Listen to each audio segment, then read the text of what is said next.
Bonjour, nous allons réaliser aujourd'hui la sculpture de l'incisive latérale inférieure gauche. Pour cela, nous allons découper un parallélépipède aux mensurations suivantes. Hauteur totale 63 mm, hauteur coronaire 27 mm, diamètre mésodistal 18 mm et diamètre vestibiolingual 20 mm. Le principe est le même que pour les autres dents que l'on a réalisées, c'est-à-dire qu'on va schématiser la vue vestibulaire et linguale sur le morceau de savon. Donc avant de commencer, première chose à faire, c'est toujours de nommer les faces en fonction du diamètre. Donc c'est ma face vestibulaire, face linguale, face mésiale et face distale. Donc je vais reproduire le tracé de la vue vestibulaire à quelques détails près.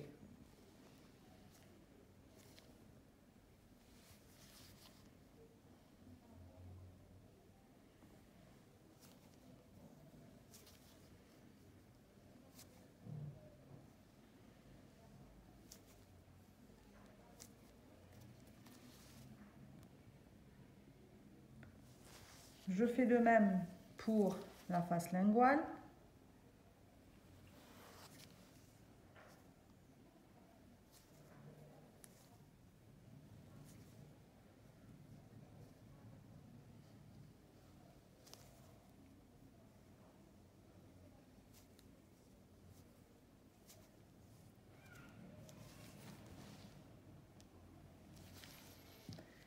Et je coupe à présent ce qui dépasse des deux tracés.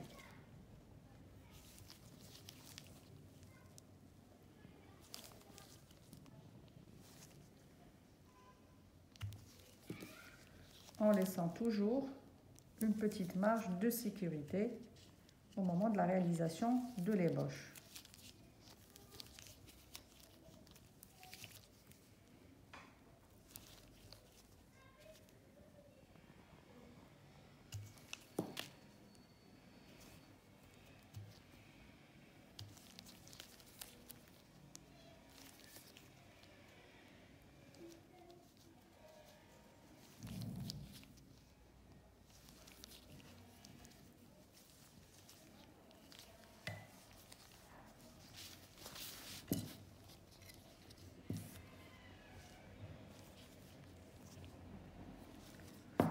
Je reprends ma hauteur coronaire.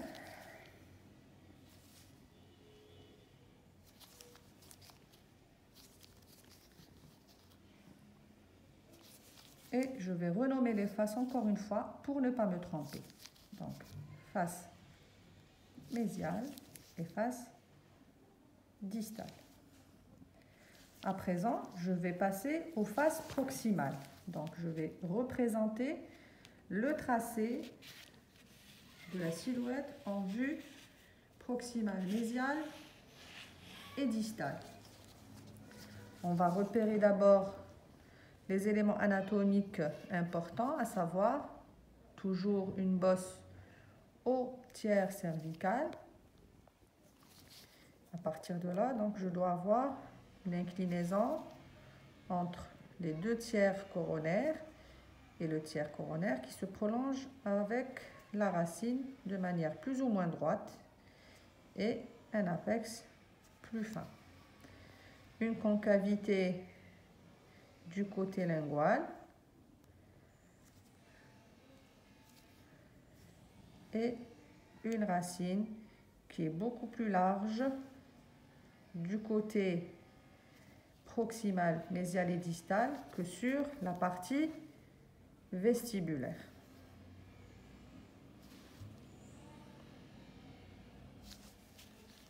Je fais la même chose du côté opposé en essayant de garder toujours les mêmes repères pour plus d'asymétrie, pour plus de symétrie.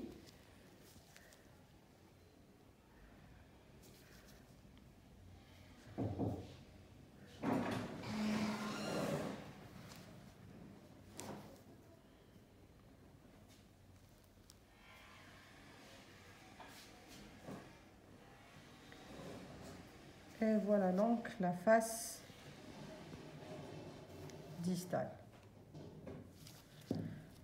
Je coupe à présent de la même manière que j'ai fait tout à l'heure, toujours en suivant le tracé des deux faces distales et mésiales.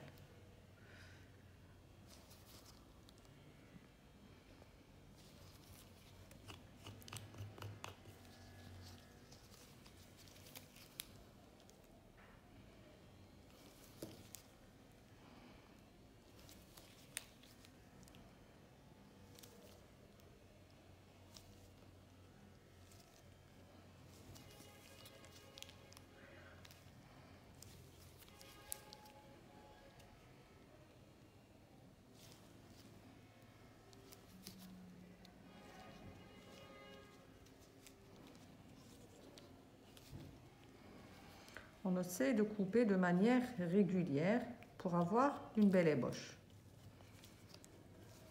Donc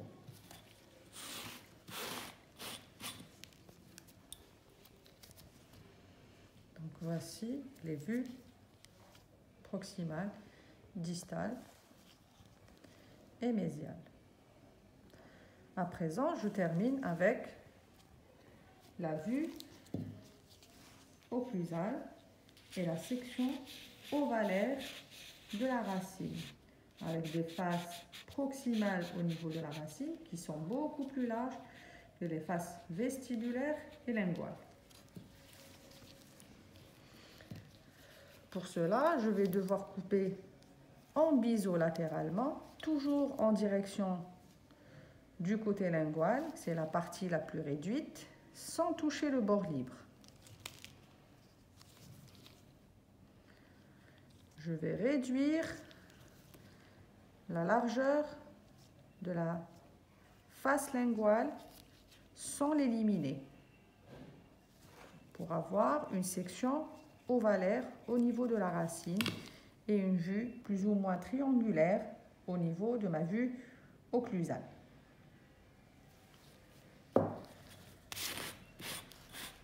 Donc, une fois mon ébauche terminée, je passe aux finitions.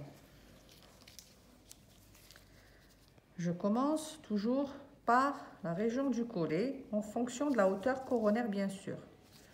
Donc, je vais redessiner pour avoir mes limites coronaires. Et je vais tracer mon collet qui est en demi-cercle pour la face vestibulaire, en V au niveau des faces proximales, toujours en demi-cercle pour la face linguale et il rejoint la face distale aussi sous forme d'un V. À partir de là, je vais commencer mes finitions en travaillant la racine pour arrondir les angles et marquer mon collet.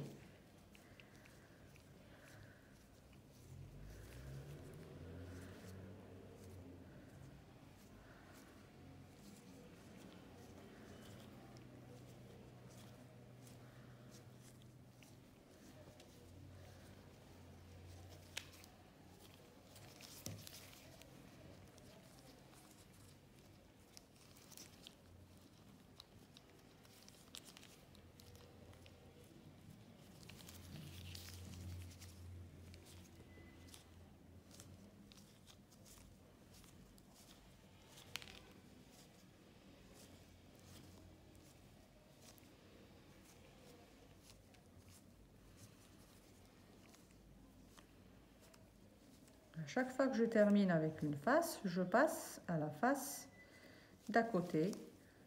Donc, je fais le tour de toute ma dent. Face vestibulaire, face proximale, mésiale, distale et linguale.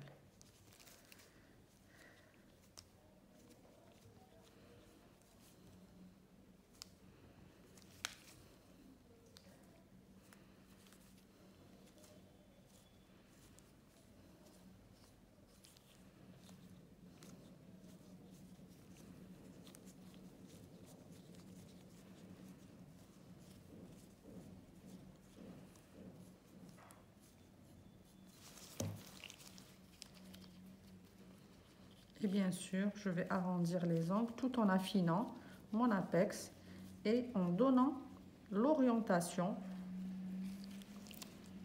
à ma racine, c'est-à-dire une orientation distale dans le sens mésiodistal et une orientation légèrement en lingual.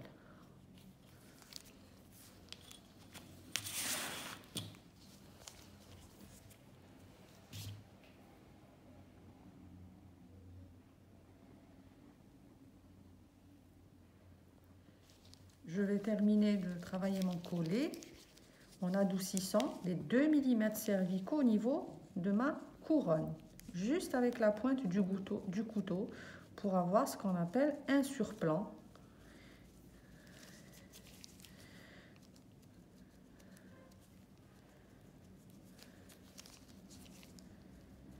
Ça me permet d'entamer, si vous voulez, le modelé de chaque face.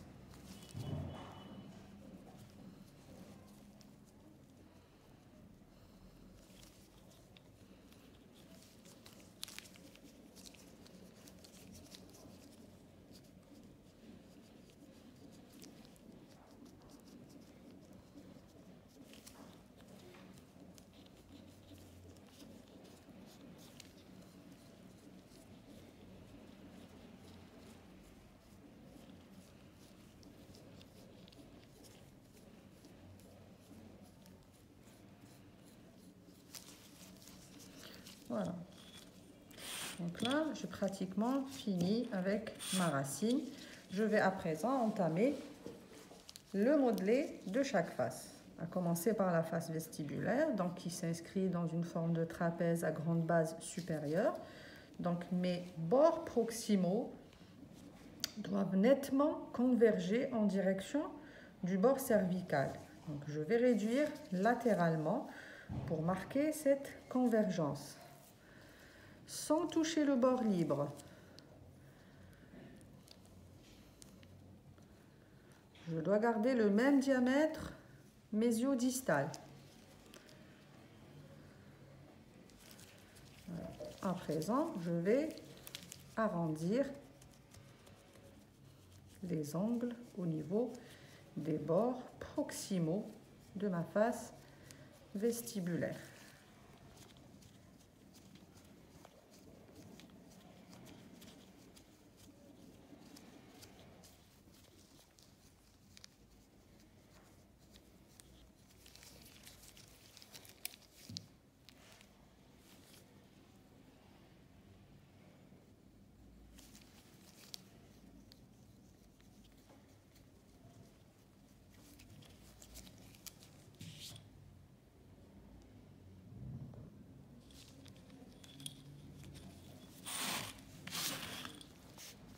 J'ai un angle distal qui est beaucoup plus arrondi et un bord distal plus court.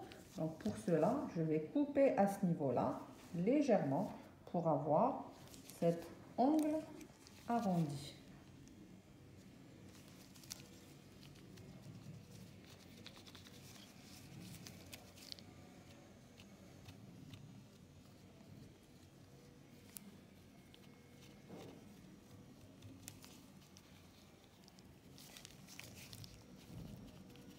Avec un bord libre qui est plus ou moins rectiligne.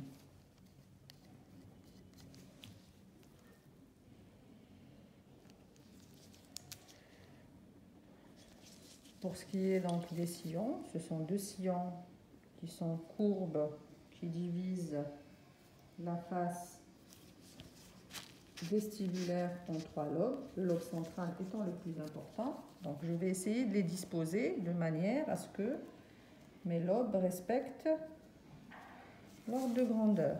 Et je vais les travailler en sculptant de part et d'autre de ces 2 sillons que j'ai dessinés ou tracés sur ma face vestibulaire. Toujours insister près du bord libre, parce que les sillons sont plus marqués, et moins travailler les sillons au fur et à mesure que l'on se rapproche de la partie cervicale.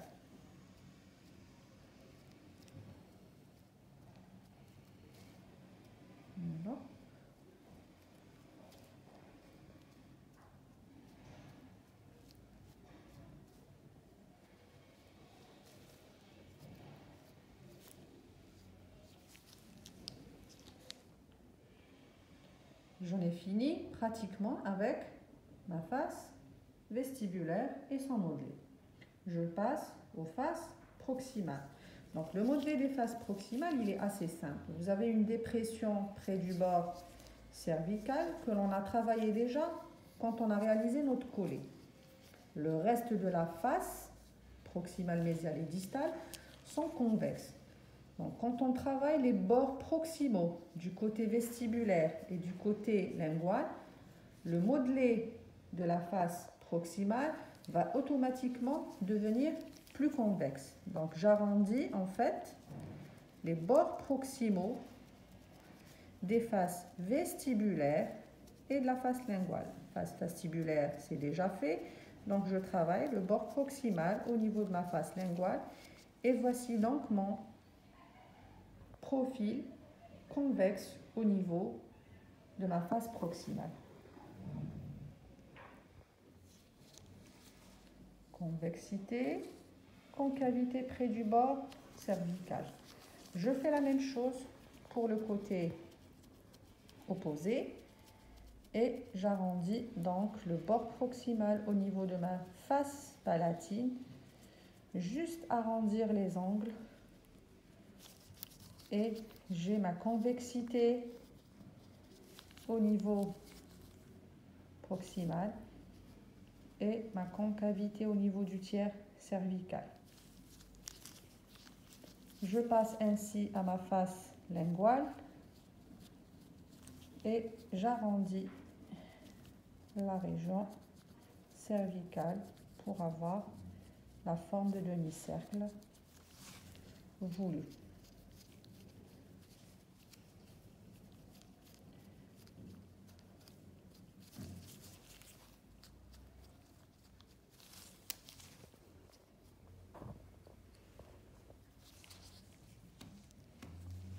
Il me reste donc à réaliser le cingulum au niveau de la face linguale qui est légèrement marqué. On a l'impression d'avoir une petite ou une légère dépression au niveau de la face linguale, contrairement à ce qu'on a déjà vu au niveau des incisives centrales et latérales supérieures.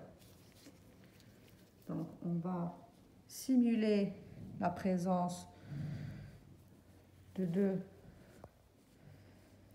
crêtes ou deux sillons qui vont délimiter un cingulum vraiment très effacé, très doux au niveau de la face linguale.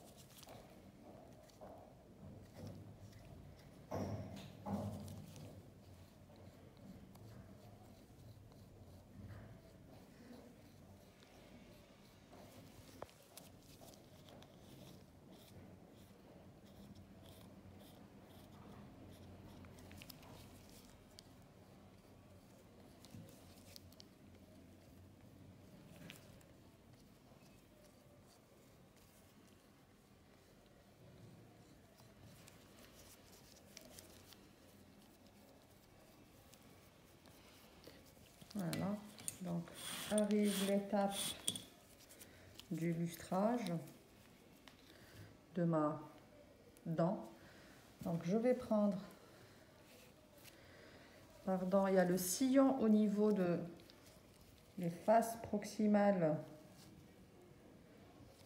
de la racine.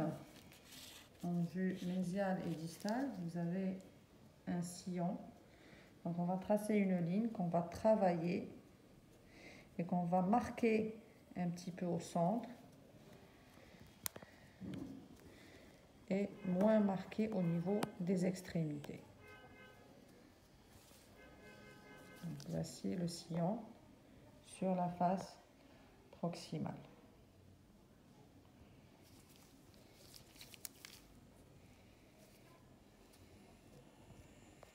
Donc sillon plus marqué au centre, aux extrémités, donc il suffit de travailler un peu plus la partie centrale du sillon que l'extrémité.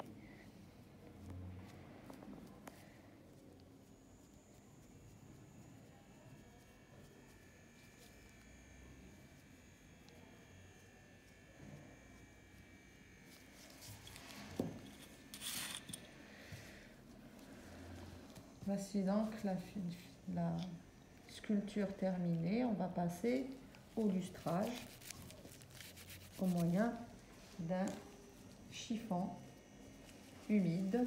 On va passer sur toute la surface de la dent pour éliminer les traces de couteau, donner un aspect plus lisse et plus brillant à notre sculpture.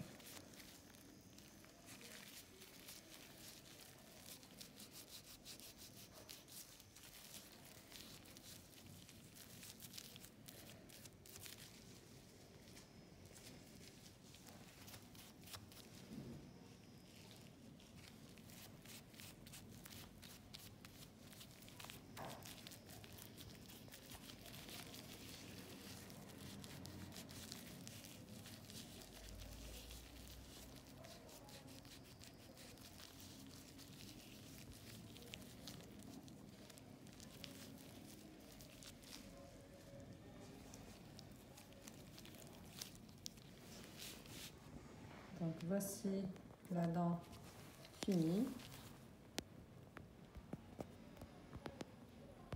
On compare les faces vestibulaires, proximale, mésiale, linguale et distale.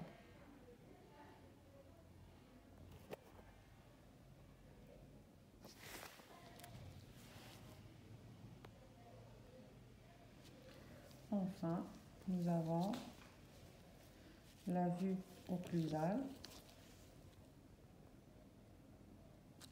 et la section radiculaire qui est ovalaire.